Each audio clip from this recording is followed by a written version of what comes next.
16వ తేదీన ఏపీలో ప్రధాని నరేంద్ర మోదీ పర్యటించనున్నారు. ముందుగా శ్రీశైలం చేరుకున్న ప్రధాని నరేంద్ర మోదీ భ్రమరాంబ మల్లికార్జున స్వామివార్లను దర్శించుకుంటారు. ప్రత్యేక పూజలు నిర్వహిస్తారు.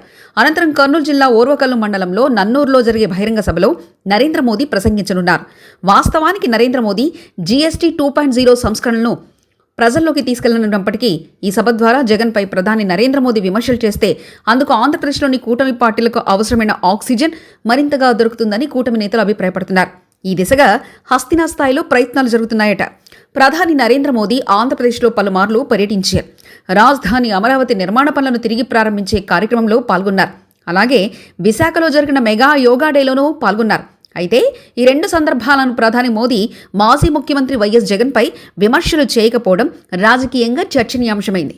కూటమి పార్టీ నేతలు కూడా ఒకంత అసంతృప్తికి లోనయ్యారు. అయితే ఈసారి కర్నూలు జిల్లా పర్యటనలో మాత్రం ప్రధాని నరేంద్ర మోదీ జగన్పై విమర్శలు చేయడం ఖాయమని అంటున్నారు. అప్పుడే కూటమి మిత్రధర్మం పాటించినట్లు అవుతుందని, జగన్పై సాఫ్ట్ కార్నర్తో ఉన్న అభిప్రాయం కూడా తొలగిపోతుందని భావిస్తున్నారు. మరి నరేంద్ర మోదీ ప్రసంగంలో జగన్పై విమర్శలు ఉంటాయన్న టాక్ మాత్రం కూటమి పార్టీ నేతల నుంచి వినిపిస్తుంది. జగన్ రాజకీయంగా స్పీడ్ పెంచడంతో కర్నూలులో ఖచ్చితంగా జగన్పై విమర్శలు ప్రధాని చేస్తారంటున్నారు. మరి ఏం జరుగుతుందో చూడాలి.